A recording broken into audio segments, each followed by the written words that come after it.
नूतन कहानियों में मित्रों आप सबका हार्दिक अभिनंदन। आज मैं आपको महाभारत का एक दृष्टांत सुनाऊंगा जिसका शीर्षक है दानवीर कर्ण की उदारता। एक बार भगवान श्री कृष्ण पांडवों के बीच बातों ही बातों में कर्ण की दानवीरता और उदारता की बड़ी प्रशंसा कर रहे थे। कर्ण की प्रशंसा बार बार सुनकर अर्जुन ईर्ष्या से जलने लगा।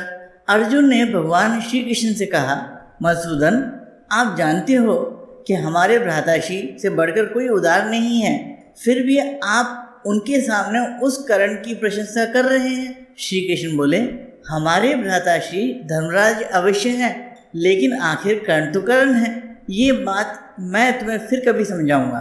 कुछ दिनों बाद एक दिन श्री कृष्ण अर्जुन को लेकर साधु का वेश बदलकर धर्मराज युधिष्ठिर के द्वार पर पहुंचे।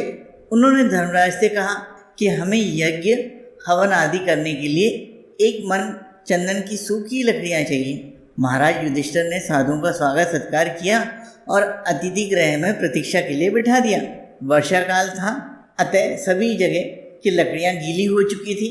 फिर भी महाराज युधिष्ठिर ने नगर में अपने सेवक भेजे और लकड़ियों की व्यवस्था करने की कोशिश की। सेवक सभी जगह भटक कर आ गए, किंतु एक मन चंदन की लकड़ियाँ नहीं जुटा सके। वर्षा काल था और मिल भी कैसे सकती थी। जितनी थोड़ी लकड़ियां वो जुटा सके थे, उन्हें लेकर महाराज युधिष्ठिर साधुओं के वेश में आए भगवान श्री कृष्ण और अर्जुन के पास पहुंचे। धर्मराज बोले, महात्माओं, आपके एक मन चंदन की लकड़ियों की व्यवस्था करने में मैं असमर्थ हूँ।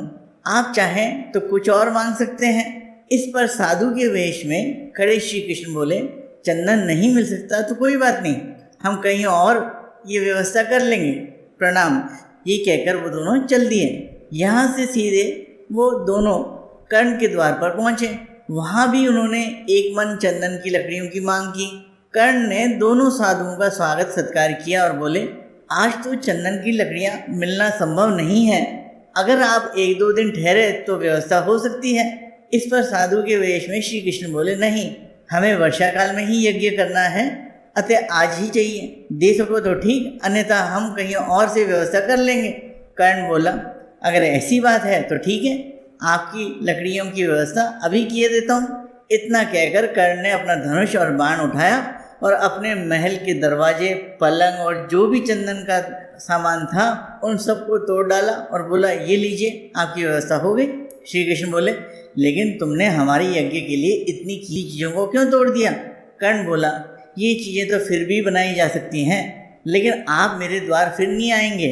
मैं अपने द्वार पर आए अतिथि को खाली हाथ नहीं भेज सकता। ये सुनकर भगवान श्री कृष्ण ने कर्ण को आशीर्वाद दिया और वहाँ से चल दिए। अब भगवान श्री कृष्ण अर्जुन से बोले, देखा अर्जुन, महाराज युधिष्ठिर के राजमहल में भी चंदन की वस्तुएं थी, किंतु उन्हें उनका कोई ख्याल नहीं आया। लेकिन कर्ण ने सूखी लकड़ियाँ मांगने पर बिना कोई परवाह किए अपनी सभी कीमती वस्तुएं तोड़कर दे दी। कर्ण स्वभाव से दानी है और उदार है, लेकिन महाराज युधिष्ठिर विचार से दानी है। मित्रों, हम में से अधिकांश लोगों का स्वभाव ऐसा ही कुछ है। लोग धर्म कर्म की बड़ी बड़ी बातें तो करते हैं, लेकिन जब धर्म व्यवहार की बात आती है तो अधिकांश लोग पीछे हट जाते हैं। आजकल के बड़े बड़े दानी दान में तो अपना स्वार्थ देखते हैं। इसलिए दोस्तों, इस कहानी से हमें ये शिक्षा लेनी चाहिए कि धर्म हमारा स्वभाव बने, केवल विचार नहीं। आशा करता हूँ आपको ये कहानी पसंद आई होगी। अगर अभी तक आपने नूतन कहानियाँ चैनल को सब्सक्राइब नहीं किया है तो कृपया सब्सक्राइब करने का कष्ट करें।